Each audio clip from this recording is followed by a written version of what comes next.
हाय, मी पूजा नवीन एका ब्लॉगमध्ये तुमचं सर्वांचं स्वागत करते। कशा आहात? मजेत असायला पाहिजे।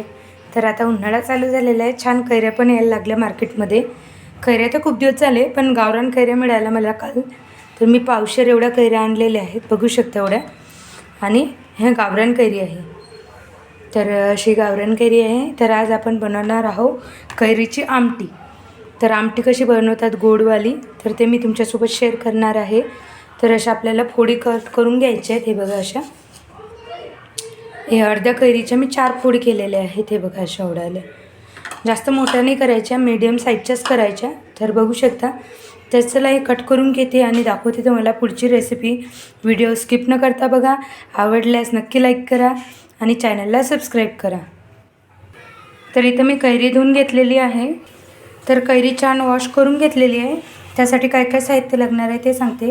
तर तेल फोडणीसाठी, लसूण जिऱ्याची पेस्ट आहे, कोथिंबीर, लसूण जिरे, थोडंसं जिरं, थोडीशी चुटकीभर हळद, 1 चम्मच तिखट, कस्तुरी मेथी, थोडासा कांदा लसूण मसाला, मीठ, गूळ, कोथिंबीर आणि थोडीशी साखर आणि गूळ मिक्स करून टाकायचं, खूप छान टेस्ट येते आमटीला। तर एवढं असं साहित्य आहे, बघून घेऊ शकता। तर कढई मी ठेवलेली आहे गरम करायला। तर सर्वात आधी आपण तेल घालूया। थोडंच तेल घालायचं, जास्त तेल टाकायची गरज नसते। सर्वात आधी आपण जिरं तडतडू देऊ।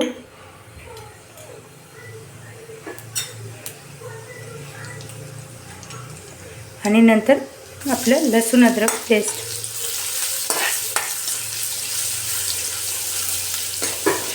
लसणाला छान भाजून घ्यायचं, कारण लसणाचा जो वास आहे ना तो निघून गेला पाहिजे।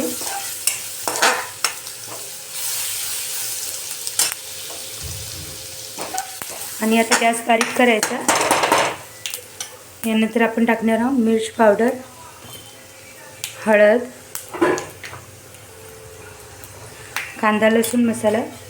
यांना छान परतून घ्यायचं, जळलं नाही पाहिजे। यामध्ये थोडीशी कोथिंबीर घालणार आहोत आणि आपली कैरी।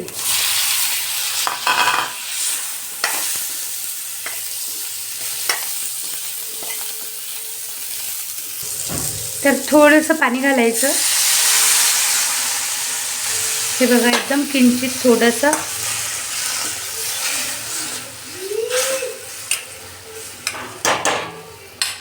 आता आपण इथं मीठ घालूया, हे बघा,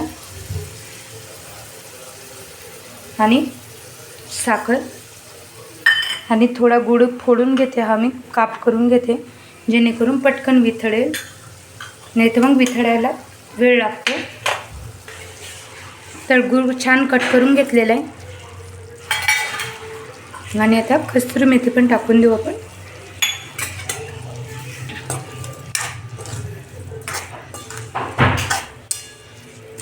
आणि छान याला मिक्स करूया। आणि हे कैरी आहे ना लगेच शिजणार आहे। तर छान थोडंसं धनिया टाकायचा वरून, कोथिंबीर, आणि याला झाकण ठेवून 5 ते 10 मिनटं शिजू द्यायचं बारीक गॅसवर। हे बघा गॅस एकदम बारीक ठेवलेला आहे, जेणेकरून काय होणार, छान अशी आमटी शिजणार आहे आपली। मोठ्या गॅसवर केलं ना तर गूळ लगेच वितळून जातो आणि ते कडक होऊन येते। तर बारीक गॅसवर शिजवायचं, जेणेकरून आपले आंबे आहेत ना छान सॉफ्ट होतील आणि पाक पण येईल। तर मोठा गॅस केला ना तर काय होते, फाका आहे ना अशा कडक होऊन जातात आंब्याच्या, त्याच्यामुळे।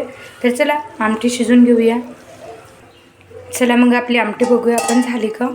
तर बघू शकता किती छान झाले, पाक पण छान सुटलं आहे बघा पाक, आणि आंबे पण शिजले। ते बघा दाखवते मी साईडला घेऊन तुम्हाला। हे बघा पल निघतोय ना, हे बघा शिजलाय छान। तर आमटी आपली रेडी झालेली आहे, हे बघा। तर या सगळ्यांनी खायला। तर आपली आमटी रेडी आहे, बघू शकता किती छान अशी आमटी झालेली आहे। तर या सगळ्यांनी खायला। व्हिडिओ आवडल्यास नक्की चॅनलला सबस्क्राईब करा, व्हिडिओला लाईक करा। तर चला बाय सर्व ताईंना।